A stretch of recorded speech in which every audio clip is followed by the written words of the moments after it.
নাই, ঠিক কিনা? মুহতারাম হাজিরিন, আল্লাহর নবী মুহাম্মদুর রাসূলুল্লাহ সাল্লাল্লাহু আলাইহি ওয়াসাল্লাম সাত আসমানের উপরে অন্য এক জায়গায় দিয়ে যাইতেছেন। সেইখানে গিয়ে দেখতে পেলেন কিছু মানুষ যাদেরকে গুলি সাপে ভরপুর, বলেন নাউজুবিল্লাহ। দূর থেকে দেখা যাচ্ছে অনেক সাপ, বড় পেট, অনেক দূর থেকে দেখা যাচ্ছে তার পেটের মধ্যে সাপে ভরা। আল্লাহ নবী বলেন, ও জিবরাইল, এরা কারা? জিবরাইল বলেন, ইয়া রাসূলুল্লাহ, এরা হচ্ছে সুদখোরের দল। আল্লাহ নবী বলেন, ও উম্মতেরা রে, আমি দেখেছি। এটাও হাদিসের মধ্যে আল্লাহ নবী বলেন, এক একটা সাপ হবে পুরাসানি উটের মতো। কত বড় বড় সাপ হবে, এক একটা উট হবে কেমন? পুরাসানি উটের মতো। এর চেয়ে বড় আরবের মধ্যে আর কোনো সাপ হইতো না, উট হইতো না। এই পুরাসানি উটের মতো এক একটা কি হবে? সাপ হবে।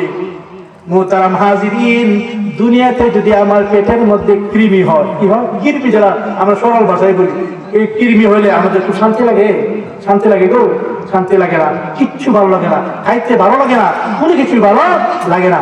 কিন্তু যদি এই এত বড় বড় সাপ থাকে তাহলে কেমন লাগবে?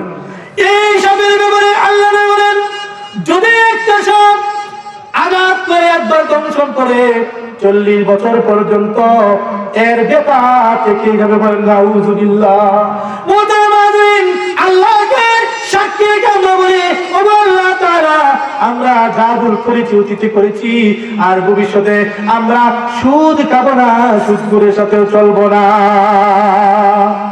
মুতামাদিন, আল্লাহর নবী সাল্লাল্লাহু আলাইহি ওয়াসাল্লামকে আলামুল মিসালের মধ্যে সামনে এগুলেন। সেইখানে দেখতে পেলেন কিছু মানুষের সামনে একটা কাঁচা পাতিলের হাড়ি, সেইখানে কাঁচা গোশত রাখা হয়েছে, আর একটা পাতিলের মধ্যে এখানে রান্না করা গোশত রয়েছে।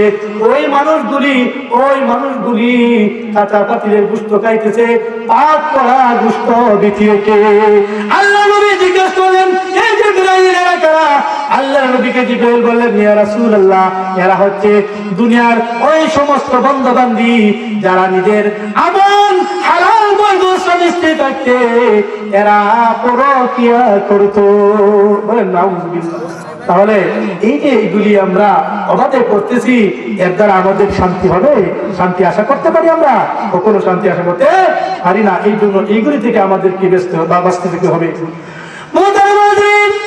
সামনে গেলেন, আল্লাহ নবী দেখতে পেলেন সুন্দর একটা চূড়া, ওই চূড়ার মধ্যে আগুন দাউ দাউ করতেছে, এবং সেখানে কিছু নারী পুরুষ যারা উলঙ্গ অবস্থায় রয়েছে,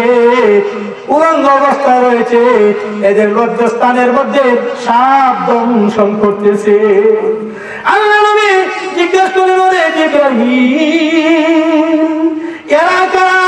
আল্লাহ নবীকে জিবরাইল বললেন, এরা হচ্ছে দুনিয়ার বুকে যারা অবাধে মেলামেশা করতো, এরা হচ্ছে এই সমস্ত পতিতা নারী। আল্লাহ আমাদেরকে হেফাজত করুক, আল্লাহ আমাদেরকে হেফাজত করুক।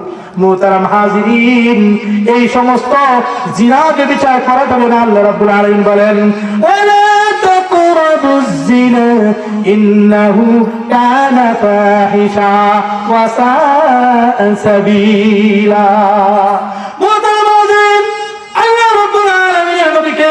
বিভিন্ন শাস্তি দেখানো হয়েছে এই জাহান্নামের মধ্যে।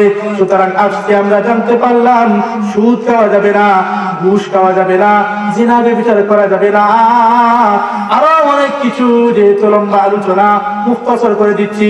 অন্য জায়গায় আল্লাহর নবী, আমি আপনাদের সম্মুখে বলতে চাই এখন যে জাহান্নামে যারা যাবে এদের খাদ্য কি হবে, এদের কি পানীয় হবে, জাহান্নামীদেরকে কি শাস্তি দেওয়া হবে, এদের আপ্যায়নের কি ব্যবস্থা হবে। আল্লাহ রাব্বুল আলামিন কুরআনুল কারীমে জাহান্নামীদের জন্য 7 ধরনের খাবারের ব্যবস্থা করেছেন। কয় ধরনের? 7 ধরনের। 1 নম্বর হচ্ছে যাক্কুম। 1 নম্বর খাবারের নাম কি? যাক্কুম। আল্লাহ রাব্বুল আলামিন বলেন, ইন্না শাজারাতাজ যাক্কুম তুআমুল আসীম কালমুহলি ইয়াগনি ফিল বুতুনি কাগালিল হামীম। 1 নম্বর